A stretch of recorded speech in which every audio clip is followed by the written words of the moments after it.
outfit is like this.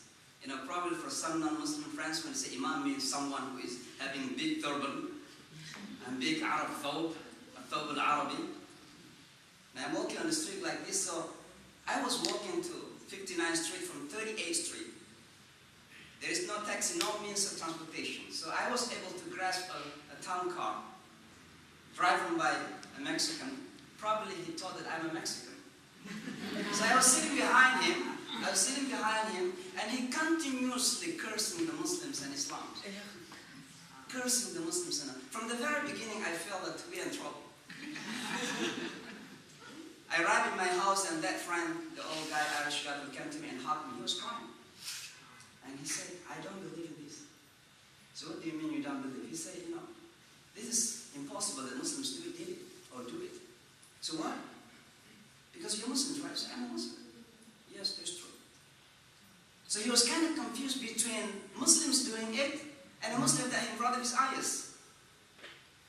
The following day, I was the first person invited to a press conference called Muslim Leaders Response. And I was not told to speak. I was not told that I'm going to speak. And someone said, you have to represent the Muslims to speak. So I just spoke. And that was the very beginning of the Muslim who cursed basically that 11th tragedy, heinous crime. When the then president came down to ground zero, I was fortunate enough to be invited among one other imam to meet with him. We met in the St. Cathedral Church in Manhattan, and I had an opportunity to shake his hand, to my condolences to you, Mr. President, the Americans. But I want you, please, do go out to the public and say there's nothing to do with my faith and my community. And I think the following day, he came to the Islamic Center here in Washington, D.C. Nobody Muslims know that. But it was the person who shook his hand and asked him directly to go out publicly saying there's nothing to do with Islam and Muslim community in this state.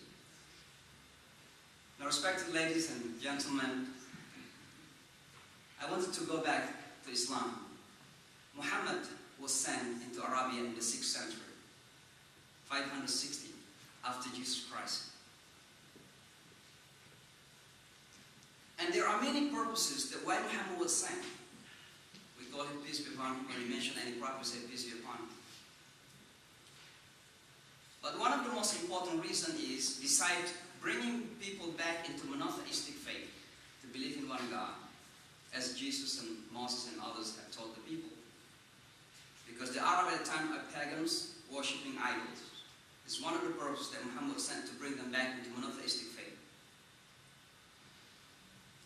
And in fact, his wife, Khadija, was a very powerful woman in society. She was a very big businesswoman. And she was a Christian. Not many people knew that. Because her cousin basically was a priest who translated the Bible into Arabic language, called Waraqah bin Nawfal. So Muhammad was sent to bring people into monotheistic faith, but it's not the point that I'd like to mention here. The most important purpose of his mission is to change the society, which is very corrupted at that time. And at least there are three main corruptions that I'd like to mention. Number one is slavery. Slavery is very common. The weak are willing to be slaves, and the powerful slaving the weak. Now Islam has come to save the people from slavery, basically. And that's why the notion who says that Islam allowed slavery, either it is Muslims or non-Muslims, have this wrong. Absolutely wrong. Because the spirit of Islam is to free people. And I hope that the Arab Spring that we've seen these days is a part of that spirit. Because they want freedom. Genuine freedom. That is our creation, that God has created us freely. And if one enslave us, simply that is against our nature and cannot be accepted. So I hope that our non-Muslim friends, as in the past you used to say Islam basically justifies dictatorship, now they can change their minds. Because the same people who were under the dictatorship, now they are standing up for their own rights. So Muhammad had come to change this.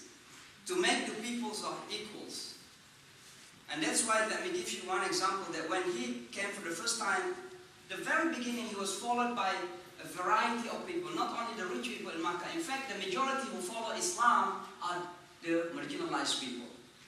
Slaves, like Bilal ibn Rabah happened to be African from Ethiopia at the time. He was a slave. Then he followed Muhammad, who was free. There's a poor family called Ali Yasir.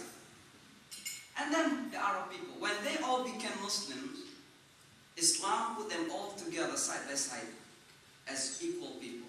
No matter what backgrounds that you associated with, and it's black, white, brown, yellow, rich, poor, whatever the ethnic background that you belong to, you're all equals in the sight of God. And that's why the Quran says, we created you from a single man and a female, and we made you into nations and tribes so that you get to know one another. But the best among you, according to the Quran, and Muslims, you have to remember, the Quran doesn't say the Muslims. The best among you in the sight of God are the righteous people. And you can find righteousness in all communities. So it's not only Muslims. And that's why I went back to Indonesia and we had some seminars, and I reminded them that the more you are religious, the more you are humble, supposedly. Do not see others down simply because they are following different religions. Whether it's Christian, Jews, Hindus, Buddhists. No. In each community, there is righteousness. And so righteousness is the only identified point for us to be considered the most respectful. And what is righteousness? Very simple. 2 points. Faith and action. It's about your faith and your action. And faith must be translated into action. It is not about, again, race. It's not about nationality. It's not about language they speak. It is about faith, your heart, good in heart, sweet in heart and mind, and best in deeds and action. That's what makes you the best people. So this is the first thing that Muhammad brought, to change the society from slavery. The second one is, there is a deep gap, not only deep gap, there is a wars between tribes. And so from the very beginning, Islam has come not only as a peaceful teaching, but create peace between people. And the very opposite that we are knowing right now about the teaching, because people see when Islam is engaging in wars, violence, killings, and that is the absolute opposite of what the mission of Muhammad in the beginning. To bring people together because of the war, al-hurub al-qaba'iliyah, that is wars between tribes at the time is very, very severe. When Muhammad moved to Medina, there's 2 main tribes in Medina called Aus and Azraj. For many years, hundreds of years, they're just fighting, nothing but fight, every time. Muhammad came and made them brothers.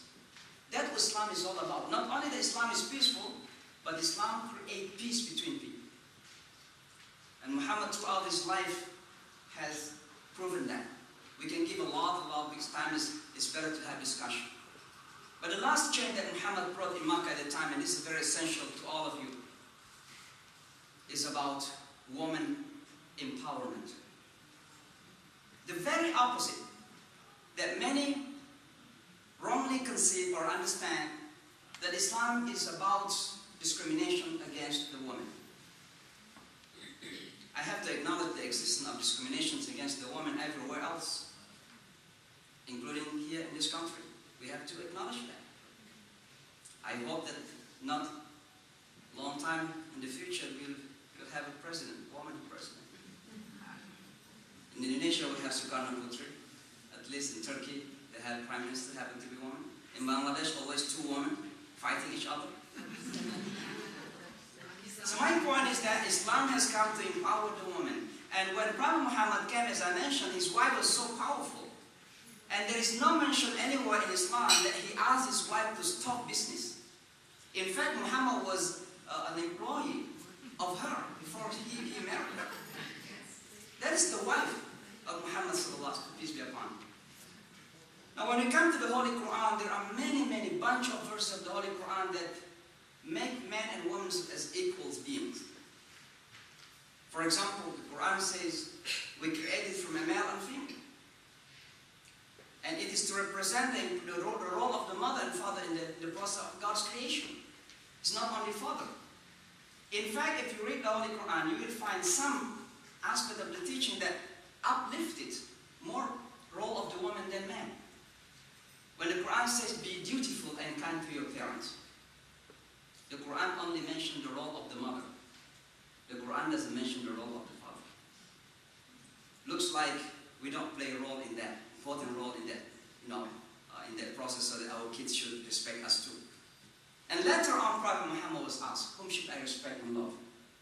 And he said, your mother.